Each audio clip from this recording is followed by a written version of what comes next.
कबीले में सबकी दावत थी। कुर्तोगलू ने चुपके से जाके खाने में जहर मिला दिया। सब लोगों ने मिलकर खाना खाया। जब सुबह उठे तो देखा कुछ लोग मर चुके थे। अर्तुगरुल ने अपने बाबा से कहा, इसके पीछे जरूर किसी की साजिश है। अर्तुगरुल को उसके साथी तुर्गुत ने बताया कि उसने कल रात को एक नकाबपोश आदमी को कबीले से जाते हुए देखा था।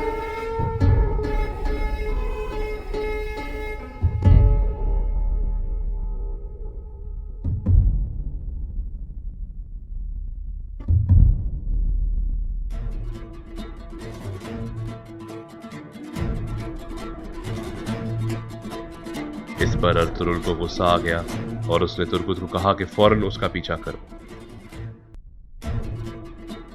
तुर्गुत, बामसी और दोहान अर्तुगरुल के कहने पर उस नकाबपोश के कदमों के निशानों का पीछा करते हुए कबीले से बाहर रवाना हो गए। दूसरी तरफ अर्तुगरुल के भाई गुंदोगदू और सारिम भी अपनी तसल्ली के लिए कबीले के लोगों से पूछताछ पे निकल गए। अर्तुगरुल अपने साथियों के साथ काफिर की तलाश में निकल पड़ा।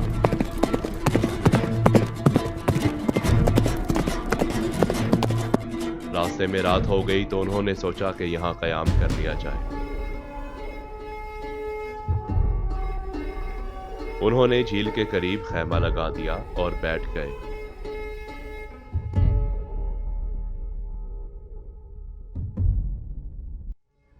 रात के वक्त अर्तुगरुल अपने साथियों के साथ लेटा हुआ था कि अचानक उसे लगा कि कोई आ रहा है। वो चौकन्ना हो गया।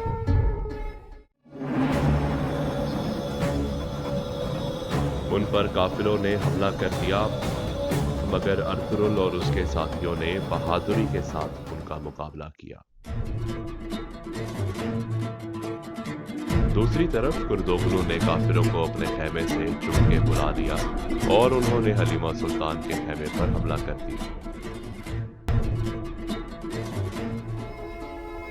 उस्ताद आजम अपने साथी कार्डिनल थॉमस के साथ महल में बैठा मंसूबे बना रहा था कि किस किस तरह अर्तुगरुल को तंग किया जाए ताकि वो थक हार कर इनसे भाग जाए या मारा जाए। अर्तुगरुल और उसके साथियों ने काफिरों का मुकाबला किया,